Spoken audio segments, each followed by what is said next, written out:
So finally आप सभी super senior बन ही गए। तो हेलो फ्रेंड्स, स्वागत है आप सभी का अपने चैनल ग्रेसफुल फार्मा पर। तो जैसा कि आप सभी ने थंबनेल में देख ही लिया होगा, हमारा जो थंबनेल है वो भी अपने देश के रंग में रंग चुका है। तो ऐसे ही आप सभी को क्या करना है, अपने घर पे हर घर तिरंगा का जो अभियान चल रहा है, जो मोदी जी ने बोला है उसके थ्रू हमें काम करके चलना है। मतलब अपने घर पे भी हमें फ्लैग लगाना है, क्योंकि अलग ही फीलिंग आती है भाई फ्लैग। और आप सभी के बहुत ज़्यादा क्वेश्चंस आ रहे थे कि आखिरकार अपने चैनल पर वीडियोस क्यों नहीं आ रही। तो मेन रीज़न था इसका कि जो हमारा ओल्ड फ़ोन था, मतलब जो हमारा पुराना फ़ोन था वो हो गया था हमारा बेकार। उसके चलते हमें ये Vivo Y75 है, ये हमें ऑर्डर करना पड़ा। बट ऐसा कलर नहीं है, ये जो है वो ब्लू कलर है जिससे मैं अभी वीडियो बना रहा हूँ।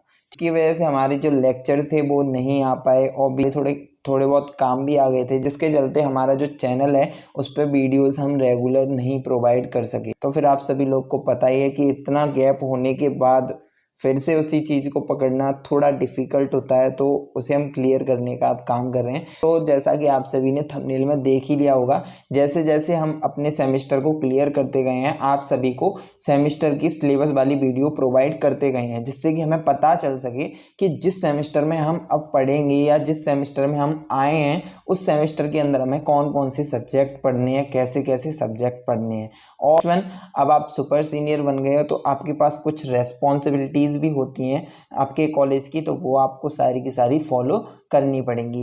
एंड आपके पास कौन कौन से सब्जेक्ट हैं इनके बारे में हम यहाँ पे देखेंगे, कुछ टिप्स देखेंगे। एंड इसके अंदर मैंने नई चीज़ इंक्लूड की है, प्रोजेक्ट। तो आखिरकार बहुत सारे स्टूडेंट हैं, उनके मतलब माइंड में थोड़ा बनेगा कि आखिरकार 7th सेमेस्टर में तो कोई प्रोजेक्ट है ही नहीं, तो फिर मैं प्रोजेक्ट के बारे में क्यों बता रहा हूँ। तो वो आपको अभी आगे आगे देखते जाओ, पूरी वीडियो देखना, जब भी आपको अच्छी तरह से समझ में आएगा कि आखिरकार प्रोजेक्ट है क्या, क्या है हमारा मेन मोटिव, हमारा क्या है। आखिरकार सेमेस्टर जो हमारा 7th सेमेस्टर है वो इजी है या हमारा हार्ड है। तो आप सभी ने अभी तक बहुत सारे सेमेस्टर क्लियर कर चुके हो, अब क्या है 2 सेमेस्टर रह गए हैं। एंड सुपर सीनियर की पावर भी आपके पास, कुछ भी कर सकते हो, ठीक है। तो स्टार्ट करने से पहले आप सभी को अपने चैनल को जल्दी से सब्सक्राइब कर लेना है एंड बेल आइकन को भी प्रेस कर लेना है, जिससे कि आपको सारे के सारे जो नोटिफिकेशंस हैं वो आपको प्रॉपर तरीके से मिलते रहें। अब हम स्टार्ट करते हैं बी फार्म 7th सेमेस्टर। तो अकॉर्डिंग टू पीसीआई देखें हमारे पास कौन कौन से सब्जेक्ट होते हैं हमारे 7th सेमेस्टर में, और कौन कौन से सब्जेक्ट हमारे नए हैं और क्या क्या हमारे प्रैक्टिकल्स हैं। तो अगर हम सबसे पहले सब्जेक्ट की बात करें तो इंस्ट्रूमेंटल मेथड ऑफ एनालिसिस, ये हमारा नया सब्जेक्ट आया है। इंडस्ट्रियल फार्मेसी सेकंड, ये भी हमारा नया हम बोल सकते हैं, क्योंकि अब बहुत सारे स्टूडेंट होंगे उन्हें पता है कि ये तो हमने 5th सेम में इसका फर्स्ट पार्ट पढ़ा था, बट यहाँ पे जो हमारा इंडस्ट्रियल फार्मेसी है वो हमारे फर्स्ट पार्ट से बहुत ही ज़्यादा, मतलब पूछो मत, जमीन आसमान की तरह फ़र्क हो गया यहाँ पे। पता नहीं क्यों इसका नाम इंडस्ट्रियल फार्मेसी रख दिया, जब आप खुद पढ़ोगे तो आप मतलब अपने आप सोचोगे कि इसका नाम इंडस्ट्रियल फार्मेसी रखना ही नहीं था, ठीक है। ये हो गया। अब थर्ड हमारा आता है इसमें सब्जेक्ट फार्मेसी प्रैक्टिस, ये भी हमारा नया है। And novel drug delivery system, बहुत ही ज़्यादा इंटरेस्टिंग सब्जेक्ट है ये, नोवल ड्रग डिलीवरी सिस्टम। आपका जो बी फार्म 7th सेमेस्टर है उसके अंदर आपके अकॉर्डिंग टू पीसीआई 4 सब्जेक्ट हैं। 4 सब्जेक्ट में से अगर हम बात करें तो सारे के सारे आपके थ्योरी टाइप सब्जेक्ट ही हैं। अगर हम प्रैक्टिकल की बात करें तो अकॉर्डिंग टू यूनिवर्सिटी, मतलब यूनिवर्सिटी टू यूनिवर्सिटी इनके जो आपके प्रैक्टिकल्स होते हैं वो चेंज होते रहते हैं। जैसे कि AKTU की अगर हम बात करें तो वहाँ पे आपके 3 प्रैक्टिकल होते हैं, बट आपकी RGPV और UTU होती है, वहाँ पर आपके एक ही प्रैक्टिकल कराया जाता है। अब बात करते हैं थोड़ी बहुत कि आखिरकार जो हमारा YouTube चैनल है इस पर आपको क्या क्या चीज़ें मिलती हैं। तो यहाँ पे हम बात करें तो जो YouTube चैनल है ये हमारे फ्री हैंड रिटन नोट्स आपको प्रोवाइड कराता है। आप टेलीग्राम पर ज्वाइन हो सकते हैं या व्हाट्सएप पर मुझे मैसेज कर सकते हैं आखिरकार आपको किस सब्जेक्ट के नोट्स की ज़रूरत है। वैसे तो जो नोट्स हैं वो हमारे टेलीग्राम ग्रुप पर आपके लिए अवेलेबल हैं, क्योंकि स्पेसिफिक वर्जन को मैं बार बार रिप्लाई नहीं कर सकता, तो आप सभी टेलीग्राम से जाके इजीली डाउनलोड कर सकते हैं। डिस्क्रिप्शन में आपको लिंक मिल जाएगी, टेलीग्राम, व्हाट्सएप, इंस्टाग्राम, इन सभी की जो लिंक है वो आपको वहीं पे मिल जाएगी। इंस्टाग्राम पे भी हमें फॉलो कर लेना, क्योंकि वहाँ पे हम आपके लिए बहुत अच्छे अच्छे मेम्स वगैरह फार्मेसी से रिलेटेड आपको देते रहते हैं। एंड कुछ क्विजेस भी होती हैं हमारे कम्युनिटी टैब में, तो उनका भाई रिप्लाई करो, वो आपके लिए ही है, हमें जीपैट भी निकालना है, ठीक है। और नेक्स्ट है हमारा फ्री लेक्चर वीडियोस, मतलब आपके लिए फ्री लेक्चर वीडियोस हमारे यूट्यूब चैनल पर आपको मिलती हैं।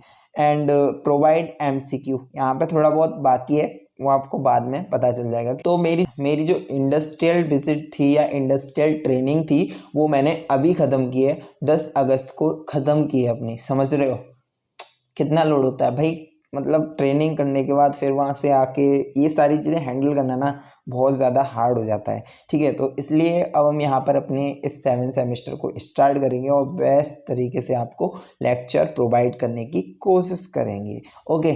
एंड नेक्स्ट है हमारा provide best support to student. अब अगर किसी भी स्टूडेंट को कोई क्वेरी है तो मैंने आप सभी को पहले से ही बोल रखा है, आप मुझे कभी भी एनी टाइम मैसेज कर सकते हो। अब नेक्स्ट हम बात करते हैं कि आखिरकार हमारे जो सब्जेक्ट हैं ये 4, उनके अंदर हमें क्या क्या चीज़ें पढ़नी होती हैं। तो सबसे पहले हमारा सब्जेक्ट आता है इंस्ट्रूमेंटल मेथड ऑफ एनालिसिस। तो आपको इसके नाम से ही लग रहा होगा कि आखिरकार हमें इस सब्जेक्ट के अंदर क्या क्या चीज़ें पढ़नी होती हैं। तो ये जो सब्जेक्ट है आपका थोड़ा सा, मतलब हम बोल सकते हैं थोड़ा सा हार्ड सा है, बट हम इसे अपनी लैंग्वेज में इजी करेंगे, ओके। हम इसके जो टॉपिक्स होंगे उन्हें हम इजीली डिस्कस करते चलेंगे, क्योंकि आपके बहुत सारे यहाँ पे जो बहुत सारे इस वीडियोस को भी देख रहे होंगे या बहुत सारे स्टूडेंट इस वीडियो को देखेंगे, उनमें से बहुत सारे स्टूडेंट ऐसे होते हैं कि उन्हें बस इम्पोर्टेंट क्वेश्चन की ज़रूरत होती है। वो बोलते हैं सीधे हमें इम्पोर्टेंट क्वेश्चन दो और पढ़ाओ भाई जिससे हम पास हो जाएं, बट इतना ज़रूरी नहीं है, क्योंकि जब आप जॉब करने जाओगे ना तो आपको सारी चीज़ें कुछ भी पूछ सकता है उस सिलेबस में से। ये नहीं है कि स्पेसिफिक वो भी इम्पोर्टेंट चीज़ ही पूछे। तो इसलिए आपको सारे जो सिलेबस है सारा जो सिलेबस है उसे पढ़ के चलना है, जिससे कि मतलब थोड़ा बहुत आपको उस चीज़ के बारे में ओवरव्यू पता होगा, तो आप उसे वहाँ पे जाके जॉब में बता सकते हो, किसी भी इंटरव्यू में आप उसे बता सकते हो। अगर हम इसमें बात करें तो we can study with the application of instrumental method in a qualitative and quantitative analysis of a drug. इस सब्जेक्ट में हम क्या करते हैं, अलग अलग ड्रग की क्वालिटेटिव या क्वांटिटेटिव एनालिसिस या हम बोल सकते हैं उनके मेथड के बारे में पता लगाते हैं, ठीक है। जैसे कि कोई भी आपकी स्पेसिफिक ड्रग होती है उसकी क्वालिटी के बारे में पता लगाना कि आखिरकार उसकी क्वालिटी कैसी है। एंड सेकंड वन होता है उसकी क्वांटिटी, किस अमाउंट में आपकी वो ली गई है। तो ऐसे ही हम यहाँ पर क्या करेंगे, आपके इंस्ट्रूमेंटल मेथड ऑफ एनालिसिस या हम इसे शॉर्ट में बोलते हैं आपके इंस्ट्रूमेंटल एनालिसिस में हम क्या करेंगे, किसी भी ड्रग के मतलब अलग अलग ड्रग की हम यहाँ पे क्वालिटेटिव एंड क्वांटिटेटिव के बारे में पता करेंगे, एनालिसिस करेंगे उसकी, ठीक। आता है आपका study of different type of instrument and machine. मतलब यहाँ पे हम आपके डिफरेंट टाइप के आपके वहाँ पे इंस्ट्रूमेंट यूज़ किए जाते हैं, मशीन्स यूज़ की जाती हैं, उनकी हम स्टडी करेंगे कि आखिरकार जो हमारी जो ड्रग होती है उसमें कैसे क्वालिटी को चेक किया जाता है, कैसे उसके अमाउंट को चेक किया जाता है, क्या क्या मेथड होते हैं, उनके कौन कौन से इंस्ट्रक्शंस होते हैं, मशीन यूज होती हैं। तो उन सभी की जो स्टडी होगी उसे हम इंस्ट्रूमेंटल एनालिसिस में स्टडी करेंगे। जैसे कि कुछ मैंने एग्जाम्पल्स दिए यहाँ पे आपके, जैसे एग्जाम्पल में IR स्पेक्ट्रोस्कोपी देखेंगे, आप फ्लूरोमेट्री देखेंगे, यूवी विजुअल स्पेक्ट्रोस्कोपी देखेंगे, फ्लेम फोटोमेट्री, इन सभी की हम क्या करेंगे अपने सिलेबस में स्टडी करेंगे। अब नेक्स्ट सब्जेक्ट है हमारा इंडस्ट्रियल फार्मेसी सेकंड। तो इंडस्ट्रियल फार्मेसी सेकंड आप सभी को पता ही है, आप सभी ने जो फर्स्ट पार्ट था वो आपने अपने 5th सेम में पढ़ रखा था, बट वो आपका एक एज हम बोल सकते हैं वो आपका फार्मास्यूटिक्स का पार्ट था। बट यहाँ पर ये हम बोलेंगे कि ये क्वालिटी एश्योरेंस का मोस्टली इसके अंदर ज़्यादा काम आता है। तो अगर हम इसके बात करें तो study about pharmaceutical product development, मतलब जो आपकी फार्मास्यूटिकल इंडस्ट्रीज होती हैं उनके अंदर किसी भी प्रोडक्ट को कैसे कैसे डेवलप किया जाता है उनके बारे में हम यहाँ पर स्टडी करेंगे। How to start a pharmaceutical industry, क्योंकि आप में से बहुत सारे ऐसे स्टूडेंट होते हैं या आपके जो जूनियर होंगे वो भी सोचते हैं कि आखिरकार हम B.Pharm करने के बाद अपनी एक अलग बिजनेस खोलेंगे या अपनी एक अलग इंडस्ट्री डालेंगे, बट 4th ईयर तक आते उनको सब कुछ पता चल जाता है कि आखिरकार इंडस्ट्री खोलने के लिए क्या क्या चीज़ों की ज़रूरत होती है, तो बहुत सारे उसे एलिमिनेट कर देते हैं, ठीक है। तो उन्हें इस सब्जेक्ट से ये भी पता चलेगा कि कार फार्मास्यूटिकल इंडस्ट्री को कैसे कैसे हम स्टार्ट कर सकते हैं, कैसे हम फार्मास्यूटिकल इंडस्ट्री को खोल सकते हैं। ठीक है, फिर नेक्स्ट आता है study the process of pharmaceutical doses form. Note different different law and act that regulate pharmaceutical industry, जैसे कि NABL, ISO, pilot plant technique. मतलब इसमें क्या है कि अलग अलग आपके लॉ होते हैं, एक्ट्स होते हैं जिन जो आपकी फार्मास्यूटिकल इंडस्ट्री को रेगुलेट करके रखते हैं। जैसे कि आपने क्वालिटी एश्योरेंस में पढ़ा था NABL एंड ISO, ICH, वो भी आपके इस सब्जेक्ट के अंदर आते हैं। आप सभी ने सिलेबस देख ही लिया होगा। इसकी जो 4th यूनिट है वो आपकी क्वालिटी एश्योरेंस की यूनिट 1st की जैसी बिल्कुल सेम वही है। ऐसा लगता है जैसे क्वालिटी एश्योरेंस की 1st यूनिट को 4th यूनिट बना के इंडस्ट्रियल फार्मेसी 2nd में घुसेड़ दिया है। ठीक है, अगर नेक्स्ट की बात करें तो नेक्स्ट सब्जेक्ट है हमारा फार्मेसी प्रैक्टिस। ये तो बहुत ज़्यादा इंटरेस्टिंग सब्जेक्ट है, तो हॉस्पिटल से रिलेटेड है, क्योंकि आप सभी ने देखा होगा कि हॉस्पिटल में ज़्यादातर आपको ब्लू कलर के कपड़े मिलते हैं, तो उसका भी कुछ ना कुछ रीज़न होता है जिसके चलते आपको वहाँ पे ब्लू कलर ज़्यादा शो होता है। ठीक है, ना कि आपको रेड मिलेगा, येलो मिलेगा, कोई ऐसे ज़्यादा कलर नहीं होता, ब्लू कलर ज़्यादा आपको मिलते हैं।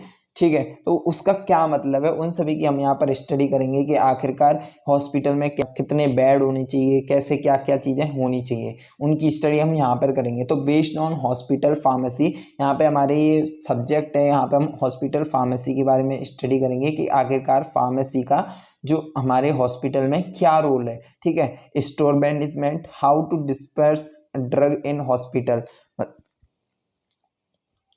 इसका मतलब है कि आखिरकार जो फार्मासिस्ट होगा, जो हॉस्पिटल फार्मासिस्ट होगा, वो किसी भी ड्रग को कैसे डिस्पर्स कर सकता है, कैसे वहाँ पे अलग अलग जो पेशेंट आते हैं, वहाँ पे जो मरीज़ आते हैं, उनको वो इंस्ट्रक्शन देगा, प्रोसेस देगा कि आखिरकार जो ड्रग मिली है आपको, जो दवाई मिली है, मेडिसिन मिली है, उसे आपको कैसे खाना है, कितनी बार खाना है। तो ये सारी चीज़ें यहाँ पे हम स्टडी करेंगे। Identify drug related problem and side effect, pharmaceutical care service वहाँ पे प्रोवाइड होगी।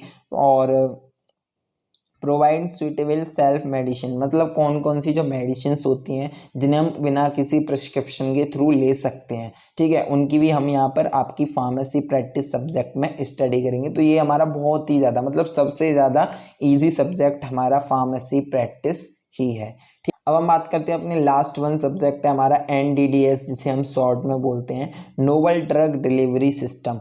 तो ये भी बहुत ज़्यादा इंटरेस्टिंग सब्जेक्ट है। जैसे कि आप सभी ने देखा ही होगा, मूवीज़ में बहुत ज़्यादा जो हॉलीवुड मूवीज़ होती हैं वहाँ पर आपकी ज़्यादातर यूज़ की जाती हैं ट्रांसडर्मल डिलीवरी सिस्टम। बहुत ज़्यादा यूज़ करने वाला यही सिस्टम है भाई, हॉलीवुड में तो पूछो ही मत। ठीक है, तो तुम भी देख लिया करो कभी कभी, हॉलीवुड मज़ेदार होती हैं। ठीक है, डॉक्टर स्ट्रेंज मैंने अभी देखी है, अच्छी थी। एंड स्टार्ट करते हैं अपने को। तो इन शॉर्ट हम इसे NDDS के नाम से भी जानते हैं, क्योंकि इसका जो सब्जेक्ट का नाम है बहुत ही ज़्यादा भयंकर, मतलब बहुत। Study about development of novel drug delivery system, मतलब NDDS। यहाँ पर हम स्टडी करते हैं कि आखिरकार जो हमारा NDDS डिलीवरी सिस्टम है उसे कैसे कैसे डेवलप किया जाता है। क्योंकि कुछ बीमारी ऐसी होती हैं कि उनके लिए हमें ड्रग को क्या करना पड़ता है, उन्हें इंसर्ट करना पड़ता है कि उनकी जो फार्मास्यूटिकल एक्टिविटी है या उनका जो फार्माकोलॉजिकल रेस्पॉन्स है वो हमारी बॉडी में ज़्यादा देर तक रहे और हमें कोई भी साइड इफ़ेक्ट ना हो। तो उन्हीं की स्टडी हम अपने NDDS सब्जेक्ट के अंदर करेंगे। For long time therapeutic effect, कि आपको बताया किसी भी ड्रग के थेरेपेटिक इफेक्ट को ज़्यादा देर तक रखने के लिए हम यहाँ पर NDDS सब्जेक्ट की स्टडी करेंगे। नेक्स्ट है हमारा maintain concentration of drug in the body, मतलब ओनली वन टाइम टेक, हम उसे मतलब एक टाइम लेंगे और वो हमारे कम से कम महीनों तक चलेगी। क्योंकि वो क्या करेगी, अपनी जो थेरेपेटिक एक्टिविटी होगी उसे वो धीरे धीरे रिलीज करेगी। तो हम यहाँ पर ऐसे ही स्टडी करेंगे। और ये नहीं, क्योंकि आप सभी के माइंड में अब एक क्वेश्चन आया होगा कि जब वो हमारे इतने दिन तक अंदर रहेगी तो कोई ना कोई साइड इफेक्ट शो करेगी, बट वो इतने साइड इफेक्ट शो नहीं करेगी। इसलिए हम यहाँ पर अलग अलग जो हमारे ड्रग डिलीवरी सिस्टम होते हैं उनकी हम इस सब्जेक्ट के अंदर स्टडी करेंगे। तो इसलिए इसका नाम नोवल, मतलब समझ रहे हो ना, नोवल ड्रग डिलीवरी सिस्टम रखा गया है। तो high efficacy and stability compare to the TDS, जो आपका ड्रग डिलीवरी सिस्टम है उसमें से आपका ट्रांसडर्मल ड्रग डिलीवरी सिस्टम ही ज़्यादातर मोस्टली यूज़ किया जाता है, क्योंकि उसकी हाई एफिकेसी और स्टेबिलिटी बहुत ही ज़्यादा अच्छी होती है। जैसे कि एग्जांपल में हमने देखा transdermal drug delivery system, mucosal, ocular मतलब आँख के अंदर, ठीक, नेसोपुल्मोनरी ड्रग डिलीवरी सिस्टम। तो ये सारी चीज़ें हमारी वहीं पे होती हैं। इन सभी के बारे में हम वहाँ पे स्टडी करेंगे कि अलग अलग डिफरेंट डोजेस फॉर्म को हम कैसे कैसे अलग अलग डिलीवरी सिस्टम के थ्रू दे सकते हैं और हमें उनसे क्या क्या बेनिफिट्स हो सकते हैं, इन सभी के बारे में हम वहाँ पर स्टडी करेंगे।